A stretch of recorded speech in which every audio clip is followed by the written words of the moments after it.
Hello, everyone. Good evening. Welcome to the Positive Journey podcast.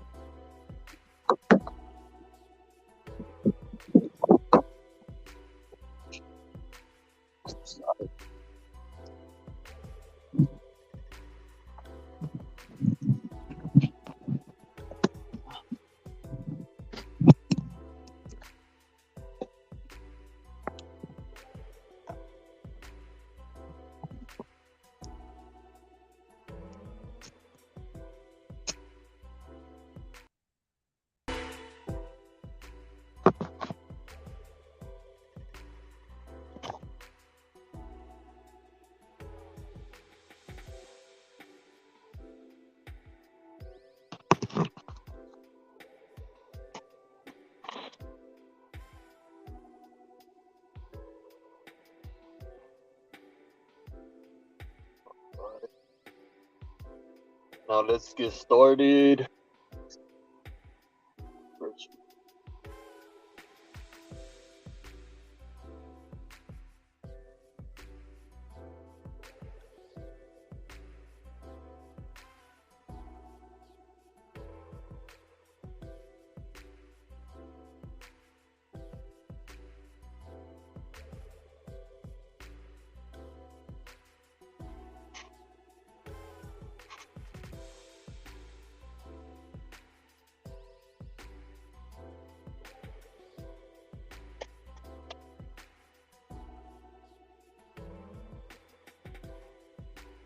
Imagination. The imagination is literally the workshop wherein are fashioned all plans created by man. The impulse, the desire, is given shape, form, and action through the aid of the imaginative faculty of the mind. It has been said that man can create anything which he can imagine. Of all the ages of civilization, this is the most favorable for the development of the imagination, because it is an age of rapid change. On every hand, one may contact stimuli which develop which develop the imagination. Through the aid of his imaginative faculty, man has discovered and harnessed more of nature's forces during the past 50 years than during the entire history of the human race. Previous to that time, he has conquered the air so completely that the birds are a poor match for him in flying.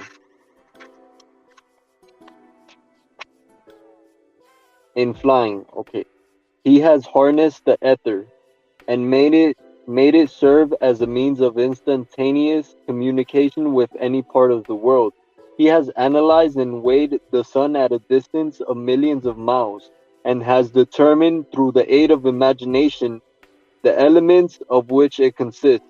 He has discovered that his own brain is both a broadcasting and a receiving station for the vibration of thought, and and he is he is beginning now to learn how to make practical use of this discovery. He has increased the speed of locomotion until he may now travel at a speed of more than 300 miles an hour. The time will soon come when a man may breakfast in New York and lunch in San Francisco. Man's only limitation within reason lies in his development and use of his imagination. He has not yet reached the apex of development in the use of imaginative faculty. He has merely discovered that he has an imagination and has commenced to use it in a very elementary way. Two forms of imagination.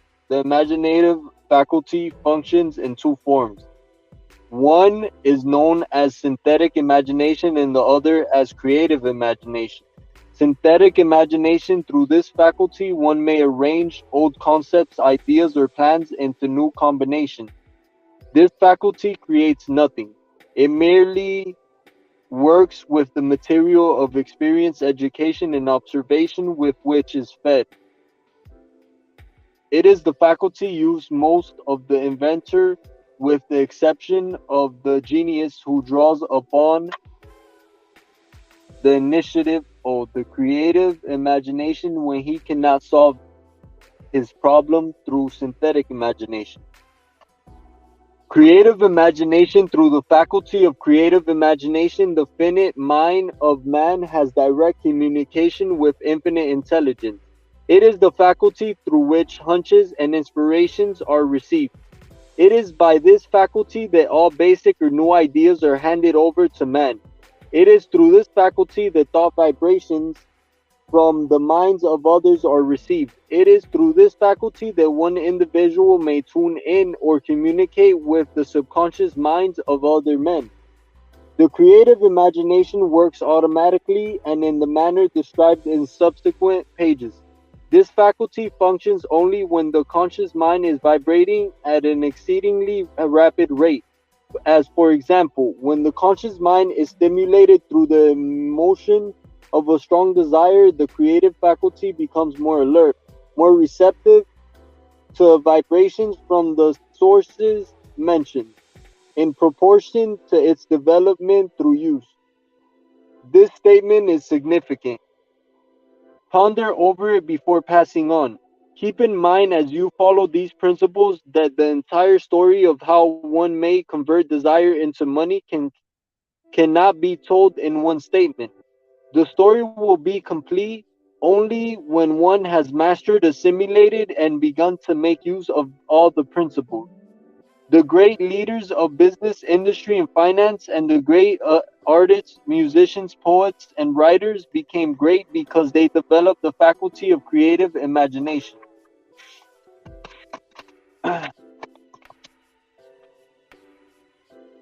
Both, both the synthetic faculties of imagination become more alert with use. Just as any muscle or organ of the body developed through use, desire is only a thought and impulse. It is nebulous and ephemeral. It is abstract and of no value until it has been transformed into its physical counterpart. While the synthetic imagination is the one which will be used most frequently in the process of transforming the impulse of desire into money, you must keep in mind the fact that you may face circumstances and situations which demand use of the creative imagination as well. Your imaginative faculty may have become weak through inaction. It can be revived and made alert through use.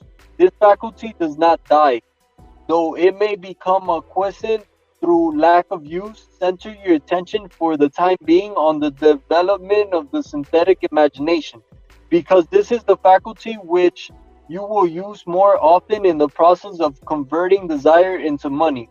Transformation of the intangible impulse of desire into the tangible reality of money calls for the use of a plan or plans. These plans must be formed with the aid of the imagination and mainly with the synthetic faculty. Read the entire book through, then come back to this chapter and begin at once to put your imagination to work on the building of a plan or plans. For the transformation of your desire into money, detailed instructions for the building of plans have been given in almost every chapter. All right. Carry out the instructions best suited to your needs. Reduce your plan to writing. If you have not already done so, the moment you complete this, you will have definitely given concrete form to the intangible desire. Read the preceding sentence once more. Read it aloud very slowly, and as you do so, remember that the moment you reduce the statement of your desire and a plan for its realization in writing, you have actually taken the first of a series of steps which will enable you to convert the thoughts into its physical counterpart. The earth on which you live, you yourself, and every other material thing are the result of evolutionary change through which microscopic bits of matter have been organized and arranged in an orderly fashion. Moreover, and this statement is of stupendous importance, this earth, every one of the billions of individual cells of your body and every atom of matter began as an intangible form of energy. Desire is thought impulse. Thought impulses are forms of energy. When you begin with the thought impulse, desire to accumulate money, you are drafting into your service the same stuff that nature used in creating this earth and every material form in the universe, including the body and brain in which the thought impulses function. As far as science has been able to determine, the entire universe consists of but two elements, matter and energy. Through the combination of energy and matter has been created everything perceptible to man, from the largest star which floats into the heavens down to and including man himself. You are now engaged in the task of trying to profit by nature's method. You are sincerely and earnestly, we hope, trying to adapt yourself to nature's laws. By endeavoring to convert desire into its physical or monetary equivalent, you can do it. It has been done before. You can build a fortune through the aid of laws which are immutable, but first you must become familiar with these laws and learn to use them. Through repetition and by approaching the description of these principles from every conceivable angle, the author hopes to reveal to you the secret through which every great fortune has been accumulated. Strange and paradoxical as it may seem, the secret is not a secret. Nature herself advertises it in the earth on which we live, the stars, the planets, suspended within our view, in the elements above and around us, in every blade of grass and every form of life within our vision.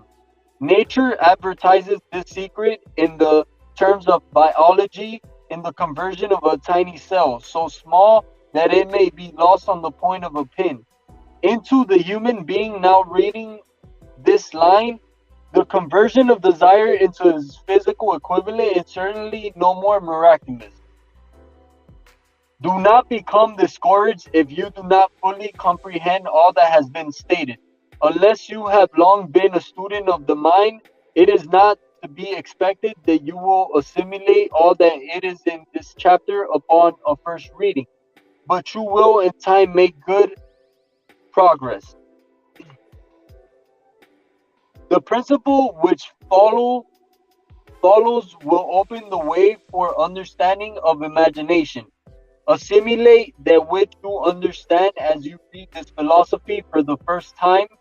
Then, when you reread and study it, you will discover that something has happened to clarify it and give you a broader understanding of the whole.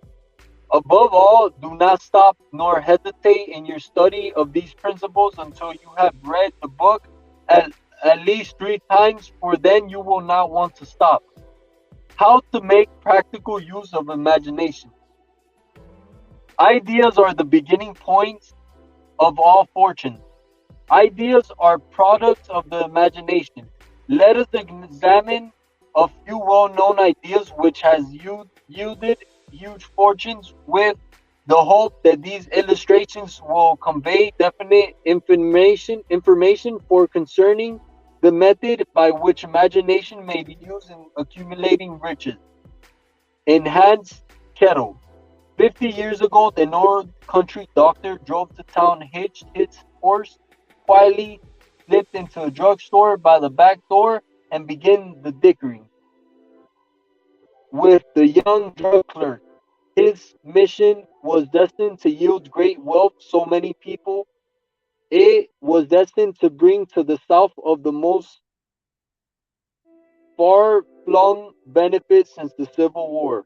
For more than an hour behind the prescription counter, the old doctor and the clerk talked in low tones. Then the doctor left. He went out to the buggy and brought back a large old-fashioned kettle, a wooden paddle used for stirring the contents of the kettle, and deposited them back into the store. All right, that's just a story.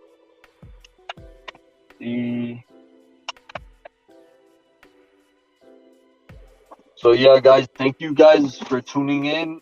I'll see you guys on the next one. That's all for tonight. So yeah, stay tuned, guys. See you on the next one.